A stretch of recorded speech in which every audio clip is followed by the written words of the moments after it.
Yes, hello YouTube. I'm back making a little video again. Slowly but surely. I just started this a few weeks ago. Or like maybe a few months ago, but I come on it periodically. Whenever I have a thought in my mind. But my thought today is concerning how, from what I see in the Democratic Party, and most of us are Democrats. I'm an independent. I'm not in the Republican Party nor in the Democratic Party. But most of us, at least perhaps 75% or even more, are in the Republican or in the Democratic Party, I should say. Well, the Democratic Party is not for us. We are just a part of their wing that is there to do their dirty work and for support. It's like a military, an army that has its headquarters, its offices, then it has the leadership, the officers, and then they have the people who plan, and then they have the support team. In the support team, they support the real army. They have their leadership. And the leadership's job is to organize the support team to support the agenda of the leadership, which in this case, they are white Americans. The agenda is homosexuality. The agenda is abortion. The agenda is immigrants.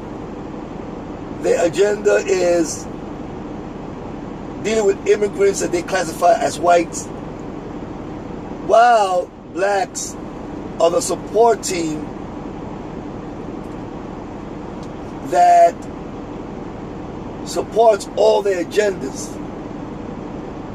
and all they do in supporting the agenda is making sure that the agenda of the Democratic Party gets pushed, while the only reward that the black Americans get is to have participation. That's it. You participate, they pick up a candidate, and the candidate gets rewarded by getting some money to take care of their family, and later on they'll have a little money set aside to take care of themselves.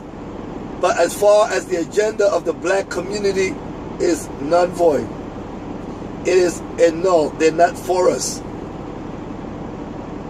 If you want to look at certain agendas, it's good to look at certain people on YouTube. If you want to get deep into the issues of the black community, you have to listen to people that know what they're talking about. For instance, let's deal with Dr. Claude Anderson.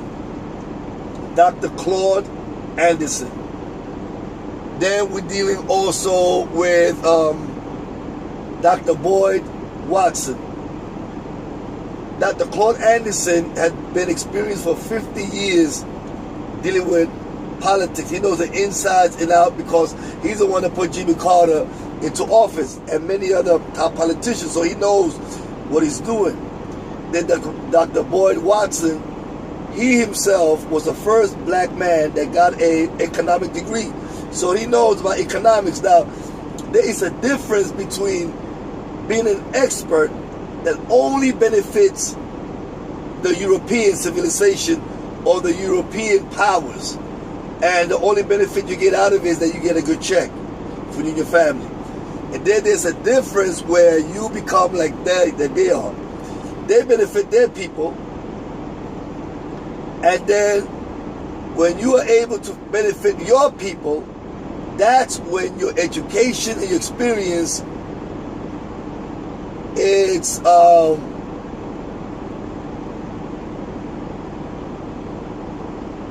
advantageous. to you and to your children and to really your people.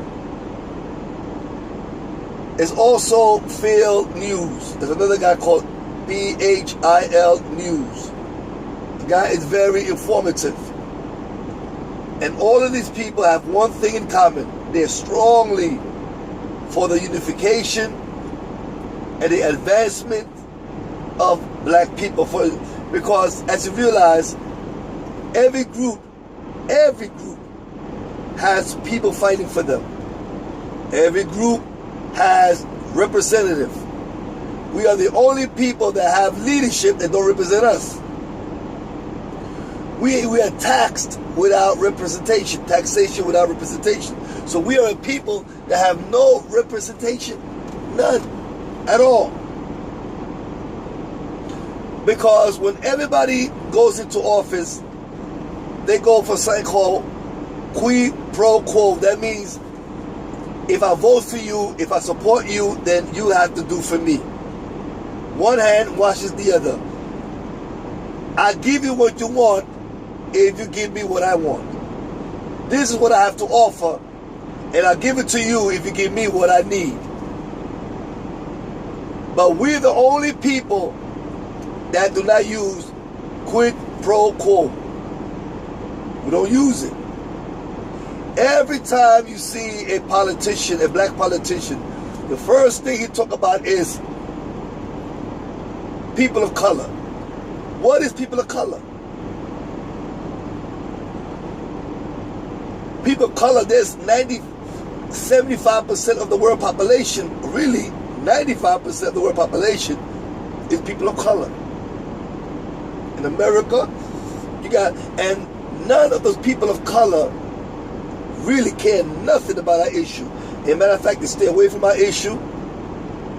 They don't discuss our issue. And when they do discuss us, they discuss it in terms of economics. How they're going to make up money, how they're going to make money from us. That's it. Who's killing us in the street? They don't care. Our political agendas? They don't care. Who is hurting us? They don't care. The fact that we have no businesses of our own in our black communities, they don't care. The fact that that a big percentage of our community is jobless, they don't care. The fact that the government is trying to push so much drugs into our communities, they don't care. Every problem they see starts with us, or that America has starts with us and ends with us. Those same people. Now we turn around and include them as people of color. Now, whenever they have an agenda or a problem with the ruling class or with the white majority, so-called white majority, because if you look at the situation, when you say people of color, it's very tricky. Because on paper, all of them are white. Even the Africans that come into this country on paper, the others are white. Mexicans are white on paper. The only ones that are black on paper are Puerto Ricans. But everybody else, Dominicans, and my parents are Dominicans, both of them. And they are white. Matter of fact, when I was in the military, a Dominican sergeant told me to write down white on the paper because they can't see my color. If I put down, Hispanic, put down white, because I'll get benefits. But if I put down black, I will get no benefits. But I always put black. So everybody that comes to this color, I don't care how dark skinned they are judged or put down by their culture. If their culture is not from black Americans, I don't care how dark you are, if you're Dominican or Haitian or any other, you're put as white.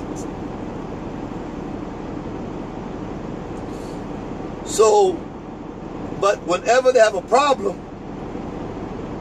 on paper they're white so that they can boost up the numbers of the majority. Because the government, they give more money to those who are the majority. The majority rules. So now they're trying their best to keep blacks at a minority.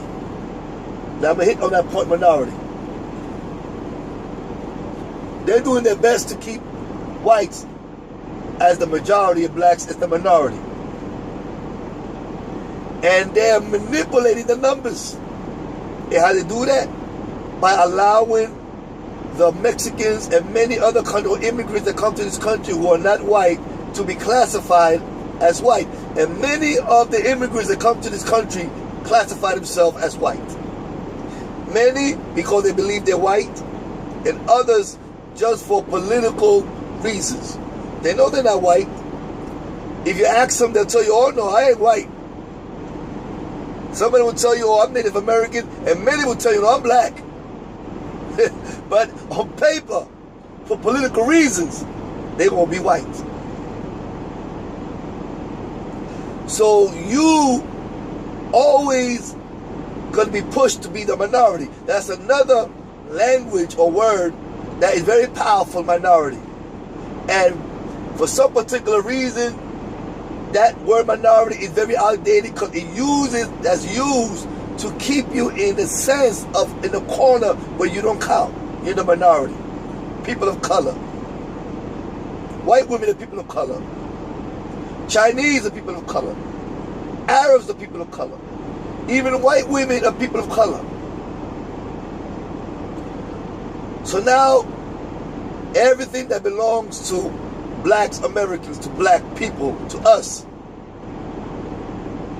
we don't get it because, or you're pushed away from it because you have included yourself as also as an immigrant, as a recent immigrant, by using the word people of color. And that's one thing that the ruling or the upper class, the ruling blacks, have definitely, they're to be too spineless. And that's why people don't respect them, because they don't even fight to the point of even jeopardizing their career. Now, if one or two blacks, stand up, of course they're going to get repercussion. But if all of them stick together, it's impossible for the ruling class or the white minority or the white politicians really to make the whole team suffer. You can't. Now, whites they are master politicians. Master. They're so masterful that they have managed to get people who are not white, or who are half white, or a quarter white, or 1% white, to be counted as full white. Yet, black folks don't figure out that they need to play the same game. Bruce Lee said it. Bruce Lee said, if you're fighting an opponent, if you're fighting an adversary, and he's beating you and defeating you in your technique, transform yourself and learn his technique on the moment, right there on the spot. Watch him, see how he's beating you, and do what he does. Become him. Fight him with his own technique. Use his technique. And then perhaps you have a chance to beat him.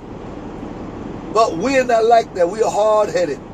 We won't keep with the same old motto, the same old style, and never grow, never change. The same political strategy that I've been doing for 50 years or more than that, and it hasn't worked. While the Europeans, the white man, he changed the strategy all the time. Now look at this.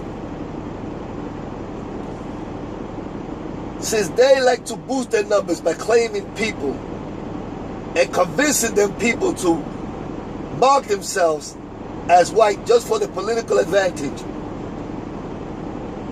And the Republicans are right. The Republicans are right when they say the Democratic Party is pushing all of these immigrants in to boost up their numbers so they can stay in power. Even though most of them immigrants are going to vote Republican, but a lot of them will be grateful to the Democratic Party and vote Democrat. And with you voting Democrat, that is an ace in the pocket.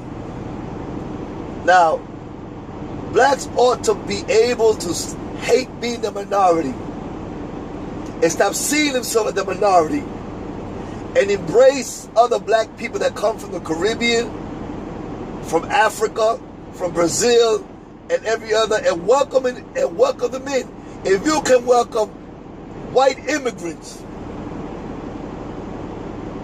and Native American immigrants, or white immigrants who are seen as white on paper, but are seen as colored socially because of where they come from. They come many times from South America, where mostly in African countries. Really, it's a replica of Africa because the majority of people have become, the majority of people are black. So those whites that come here, or Native American, or mixed that come here, mulattoes that come here, or mestizos, meaning half Indian and half white, or what they say, mulattoes, half black and half white, that come here, who are seen as white on paper, but when they come here, they don't identify with you at all. And many times, because they don't know nothing about the black man's struggle. So therefore, when they come here, the white man, on paper, see him as white, but socially, they see him as non-white, simply because they feel they're not Anglo. They're tainted with African culture. They know that South America and Central America are basically Africa, an extension of Africa. There's more blacks in Brazil than even in Nigeria. Ain't that something? And a lot of the South American culture, they're mainly Africans. And they have a mass population also of Native Americans, and the minority of whites rule the country. Now, when they come here, even the whites are seen as non-white socially, but politically they're seen as white. Now, if black people need to stop using the minority and start using the same tactics that white Americans use, and get off their high horse and stop being so prideful, and therefore, when Africans come here, fight for Africans to come here. And then when they come here, insist that they deal with you. Now, to my surprise, I've heard a show on Phil News. And when I hear him from, because he has a lot of special Africa, as a matter of fact, he went to Ethiopia himself. And what I heard from his program is that a lot of Africans really have a strong desire to deal with us. But when they come here, they feel rejected by the Caribbean and by the black American community. They feel rejected because it's a different culture. We don't understand it. We've been taught to hate ourselves and to hate Africa. But then we've been taught, oh yeah, I'm black, but I'm an African. If you're black, where does black come from? You come from Africa. I get the call, so I gotta get back to you.